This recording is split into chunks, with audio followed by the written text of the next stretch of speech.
People are often surprised to learn that Julia Monte is actually a pseudonym. It's not my real name.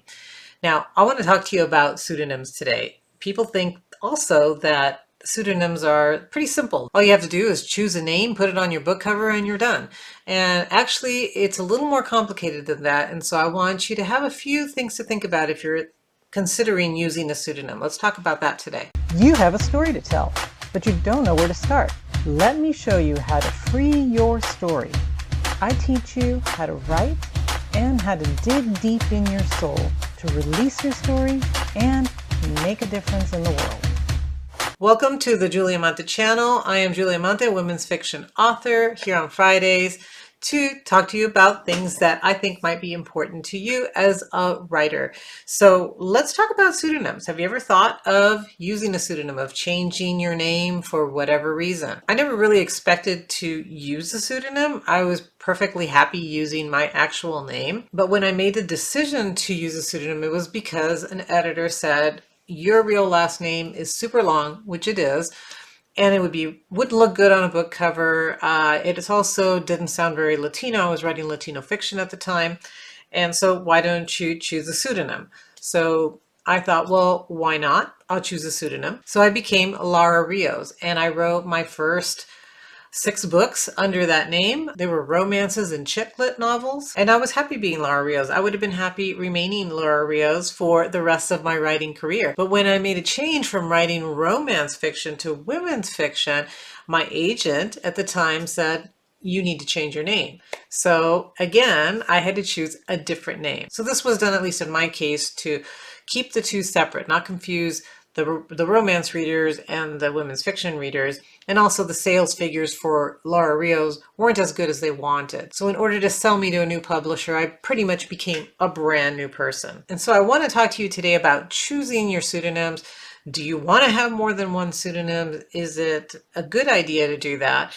And so what are some positives? What are some negatives about this? So let's talk about that. So first, let's cover the positive. So one of the reasons that I was actually okay with not using my real name and choosing Laura Rios was because at the time I was an elementary school teacher, and one of the fears that I had, which was ridiculous, but I thought, well, what if I run into a parent? What if a parent comes to a parent-teacher conference, has read my novel, because of course I thought everybody will have read my novel, and they will have read a sexy scene or something, and instead of discussing like the student's work, instead of talking about their child, we would be talking about the novel. They will have either hated it or loved it, and that was a concern of mine. So I thought, well, that's, to keep that anonymity, I thought it would be a good idea. So sometimes writers will choose a pseudonym because they really want to keep their personal and their professional life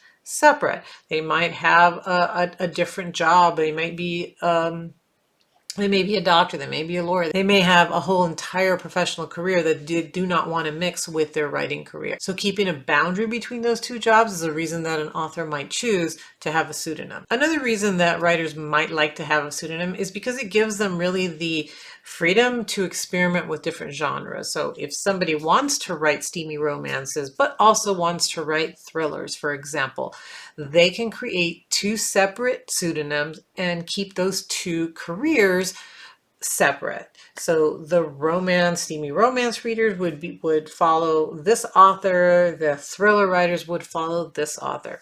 And a lot of times, if the genre is so different, they don't really mix well, that the readership is going to be different, then it's a smart idea to have those 2 separate pseudonyms. And that way it gives the writer an opportunity to try 2 different things, to be creative in 2 different genres. So it gives you that creative freedom. You just become 2 different people. The other positive is that it gives you some branding opportunities. My Laura Rios books were, again, romance. They were written for a younger readership who liked reading about kind of a spunky heroine who was 20-something, trying to find love, trying to find the perfect career. That was the brand of Laura Rios. where Julia Monte was more a series. So this is more women's fiction. It did not have to have a happily ever after. It was more about relationships with family, not so much a romance. So when I considered the second pseudonym, I thought, would continuing to write under a certain name, under my Laura Rios name, confuse my readers? Maybe not, because it wasn't that different. But with the various reasons that my agent gave me, plus really trying to separate the two careers, I decided that it was a good idea to create a brand new, different brand under this other name than I had with the Laura Rios name. So you do want to think of your pseudonym as a brand. So what makes Target special? What makes Starbucks special? They have their own brand. When people think of that product, they think of a certain thing, right? They get a certain feeling, they understand what they're going to get. And the same thing should be with your name. Even if you don't use a pseudonym, if you use your own name, then what is the brand that this name is creating? And so this is important to consider. And again, if you're changing, you're using different genres, you are going to have two separate brands. And so having a pseudonym allows you to do that. Now let's talk about what some of the negatives might be. And one of them, believe it or not, is just adjusting to that name. It's hard. You're not used to being called by this fake name that you've never used before. So it is kind of odd. And the very first time that I was at a conference and somebody was calling me Lara, Lara, Lara, and a friend said, hey, I think that person's trying to get a hold of you over there, trying to make them connect with you.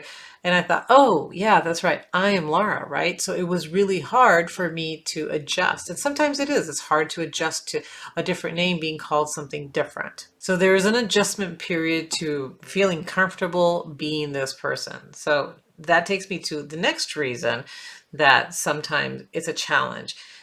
And that is that you eventually will attach your identity to this name. So not only are you creating this brand, but you are becoming this brand, right? So I was becoming this Laura Rios brand. And when you have the attachment and then all of a sudden you have to change it for whatever reason, you're kind of losing your identity. I was the author that wrote these sexy romances for these young girls. The books were fun. They were about discovering love. I liked being Laura. I would have continued to want to stay Lara. I didn't really want to lose that pseudonym. And so when I did have to change my name, it was almost like leaving a piece of me behind. So as weird as that sounds, you get tied and attached to that identity of that pseudonym. So just because you choose a pseudonym and decide to write under that pseudonym doesn't mean that you're going to continue to be able to write under that pseudonym forever. If you change anything, decide to write under something else, you probably have to change it. So one of the bad things is that you do become attached to it.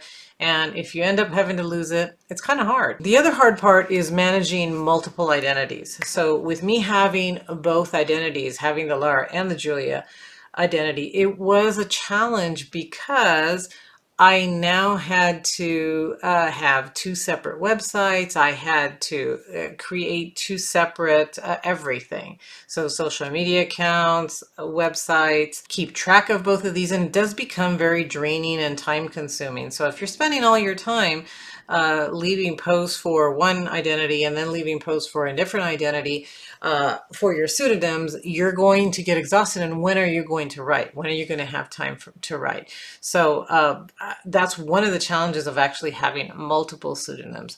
If you have just one pseudonym, it's still challenging, but at least it's only one, right? It's only one that you're writing. But if you have multiple ones, it can be a challenge. So looking at it from the business aspect of this, right? So the other part was more kind of mental, getting used to the name and all of that. But there's also the business, which I think is the hardest part about having at least multiple pseudonyms, is yes, you do have to have two different domains. I was thinking I could combine them, and my editor my Julia Monte editor at the time said, no, it needs to be separate. There's no point in having a separate name if you're going to combine these two.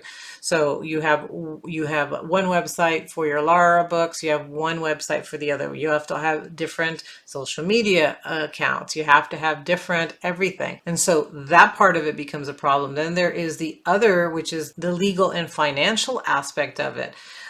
The first time that somebody wrote me a check for Laura Rios and I went to deposit it, I thought, oh, wait a minute, this is not my real name. How in the world am I going to deposit this check made out to someone else? I had to talk to the bank, explain that I was a writer. They were like, this is kind of fishy. So I brought my book. I showed them the copyright page where my actual name does exist. And I said, see, this is me. This is my book. And they said, you know what? You need to have a business account. We can't do this. I think they accepted the check that time, but they said, we're not going to do this again. You have to have a business account, which then creates a whole other thing because you're doing business as your author name. And this is a whole other topic that I could talk about, but the whole banking, making sure that you're legally doing business as this person. So your pseudonym is actually a business. And so then you can deposit checks under this business's name. So again, it becomes kind of a challenge. The more pseudonyms you have, the more problems you're going to have. You're going to have two separate businesses and doing business as this author, doing business as that author. There's also the bookkeeping aspect of it. Each name probably has its own publisher, so meaning that you need to keep track of royalty statements for 2, 3, or multiple pseudonyms. So for tax purposes specifically, you'll want to keep like your royalties different. You'll have maybe different spreadsheets or however you choose to keep track of it. But it is sort of a bookkeeping nightmare to keep track of at least 2 pseudonyms. If you have only one, it becomes easier, of course. But there's a lot of behind the scenes work that you might not think about when you first choose your name. So whether you decide to have a pseudonym for privacy reasons or creative freedom or just for branding, you want to think about it carefully. What name do you want? Do you want to have multiple names for different genres? And do you think it's worth the trouble for all the legal aspects to actually change your name? Or is it better just to use your actual real name? So reinventing yourself is not as easy as it sounds. And hopefully this gives you something to think about if you decide to consider a pseudonym. So thank you for being here. I hope that you liked the video. Hope it's been helpful. If it has, as always, like the video, share the video, and subscribe to the channel. And I will see you again next Friday.